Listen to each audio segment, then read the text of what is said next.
Dua pelaku curanmor yang beraksi di Jalan Pulau Bungin 7 Denpasar Selatan, Iqbal 14 tahun dan IMDL 14 tahun ternyata sebelumnya ditangkap anggota Polsek Denpasar Barat.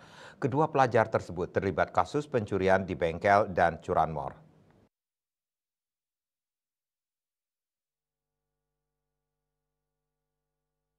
Namun pelaku tidak ditahan karena di bawah umur dan ternyata beraksi lagi di wilayah Pedungan. Terkait kasus curanmor di TKP Denpasar Selatan, AKP Sukadi menjelaskan sebagai korbannya Iketut Widiana 25 tahun dan mengalami kerugian 60 juta rupiah. Kronologisnya pada Kamis 5 Desember pukul 3 WITA, korban yang datang dari acara temannya. Selanjutnya motor tersebut diparkir di rumahnya dalam keadaan kunci masih nyantol.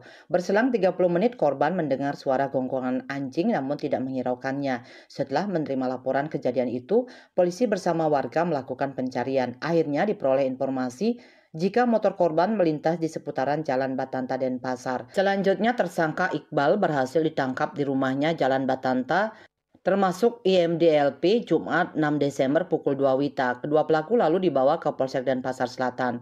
Saat diinterogasi, kedua pelaku mengaku awalnya jalan kaki melintas di TKP. Saat melihat ada motor kuncinya nyantol, langsung timbul niatnya mencuri. Tersangka Iqbal masuk ke rumah korban dan mengambil motor tersebut. Selanjutnya motor itu didorong sampai depan gang, lalu dihidupkan dan dibawa kabur. Rencananya motor tersebut akan dipakai sendiri. Seperti diberitakan, Polsek Denpasar Barat menangkap dua pelajar berinisial Iqbal 14 tahun dan IMDL 14 tahun di Jalan Pulau Misol Denpasar, Selasa 3 Desember.